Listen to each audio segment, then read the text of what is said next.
Thank you, Mr. Chairman. Ms. Richards, you were kind enough to provide this committee with a list of the salaries and the compensation of the officers of Planned Parenthood. That is correct and up to date. Is that right? I'm sure it is if we provided it. Okay. Well, thank you. So, I'm looking at this and I'm seeing an employee at Planned Parenthood's affiliate in Minnesota, North Dakota, and South Dakota was paid $459,827 in 2013. Is that correct? I don't have the figures in front of me. That's what I do happen to know that affiliate is this is a woman who's been a healthcare professional for decades. And $459,000. And it is correct that you were compensated $590,000 in 2013. Is that correct? Well, I tried to address this earlier. My salary. I understand.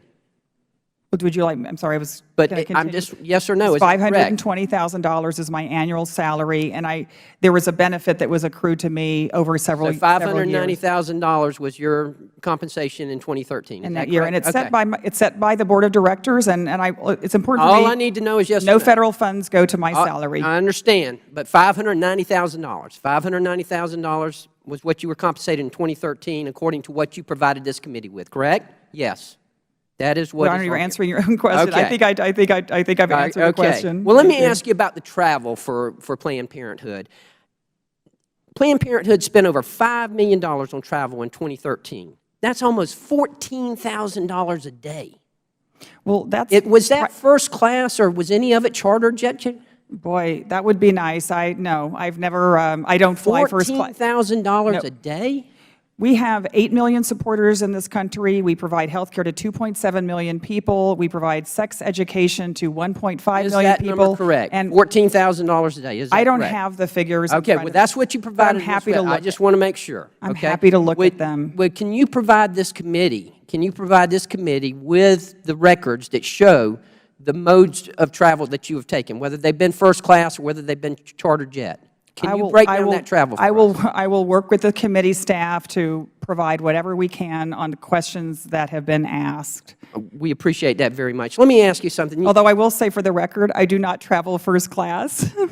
Neither do I, but I don't spend $14,000 a day either. Well, I have, anyway. Nevertheless, let me ask you, you've made the claim that many patients wouldn't have timely access to basic reproductive health care if it weren't for the services of Planned Parenthood. Yet, the U.S. Department of Health and Human Services in 2015 said that there are almost 9,700 health care service delivery sites and over 4,000 rural health clinics, including over 1,200 federally qualified health centers operating over 9,000 sites in the United States. How many clinics does Planned Parenthood operate? I believe earlier you said 650 to 700? Between 650 and 700, depending. But yet, if that 650 to 700 were to go away, these patients wouldn't have access to health care. Well, I mean, I'm looking at the CBO report, which is the Congressional Budget Office, just came out with a report that if Planned Parenthood, if women were unable to go to Planned Parenthood, Medicaid patients or Title X patients, 390,000 women would immediately lose health care next year. The problem I'm reporting back what the government The problem I have with that is that the Obama administration reports that there are over 13,000 publicly supported health care alternatives in the United States. Have you seen that? Are you aware of that? I haven't seen that. That's what the Obama administration is telling us. Yet, so that's almost 8 times as many as Planned Parenthood has. And out of those clinics, I mean, we got almost 20, excuse me, I misspoke, over 20 federally funded clinics as opposed to every Planned Parenthood. Yet those federally funded clinics, they don't have $100 million endowments. They don't have $70 million Manhattan condos. They don't spend hundreds of thousands of dollars on Grammy-winning performers performing at their galas. They don't do any of those things, yet they are able to provide services, needed services to women.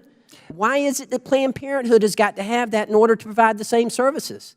Do you believe, yes or no, do you believe that they have to have that?